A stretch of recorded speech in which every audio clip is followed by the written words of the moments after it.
Hello dear students, welcome to my channel Kaveri Science Tutorials. Today we are going to see class 12 chapter 1 and in that we have started structure of anatropous ovule. So anatropous ovule चं ट्रॉपस ovule चं structure आपण ह्या lecture मध्ये बघणार आहे. ठीक आहे. So we have seen the ovules are present inside the ovary. ठीक आहे. After fertilization, ovules are converted to seed and ovaries are converted to fruit.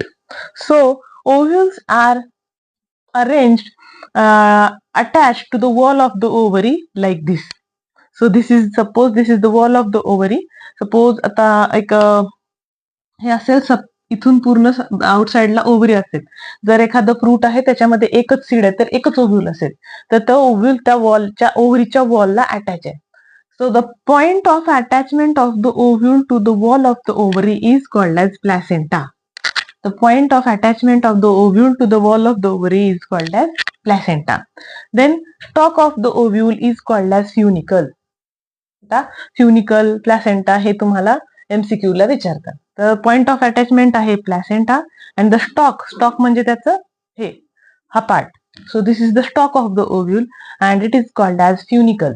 Then the point of attachment of the funicle or stalk to the main body of the ovule is this part is called as hilum. आता मी हायलम लक्षात ठेवण्यासाठी एक trick सांगते. आता तुम्हाला हायलम कुठं फ्युनिकल कुठं मुलांच्या लक्षात राहत नाही.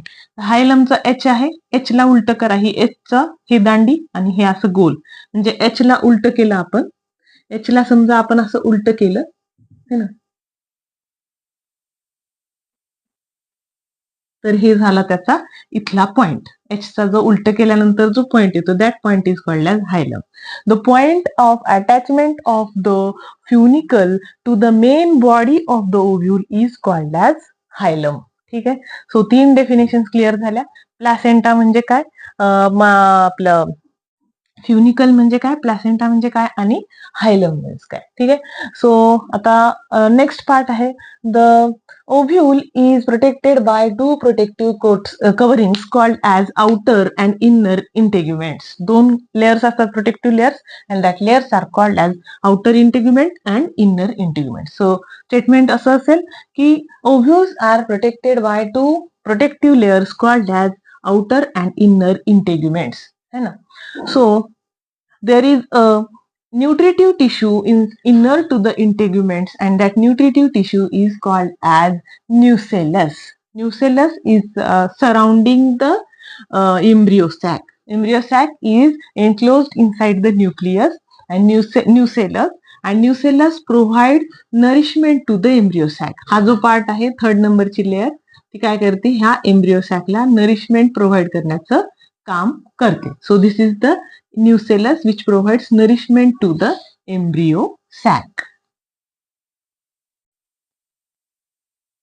So innermost embryo sac ला nourishment provide करण्याचं काम कोण करतं, न्यूसेलस. ठीक आहे. Nucellus is the nutritive tissue which provides nourishment to the growing embryo sac. Embryo sac is the female gametophyte. You know, it consists of egg cells, synergids, antipodals and a nuclei, polar nuclei. So we will see the development of this female gametophyte in the next lecture. So this is about the structure of an anatropous ovule.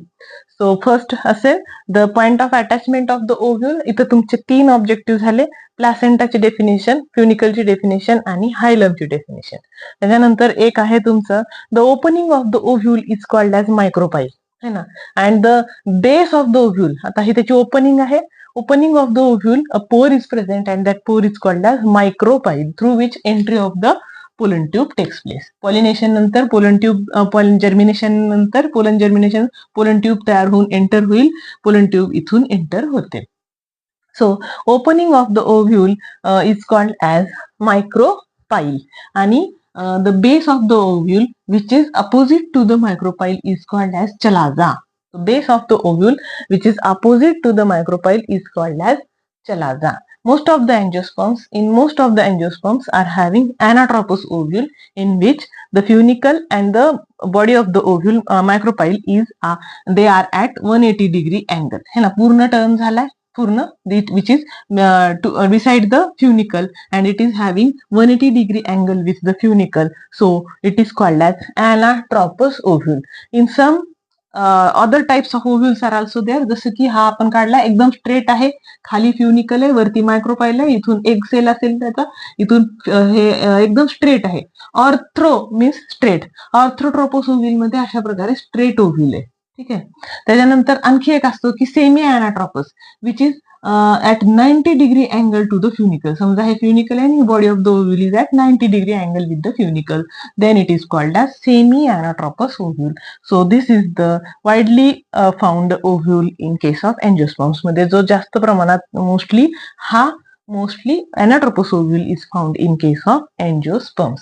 So in next lecture we will see the development of female gametophyte, or it is also called as megasporogyne.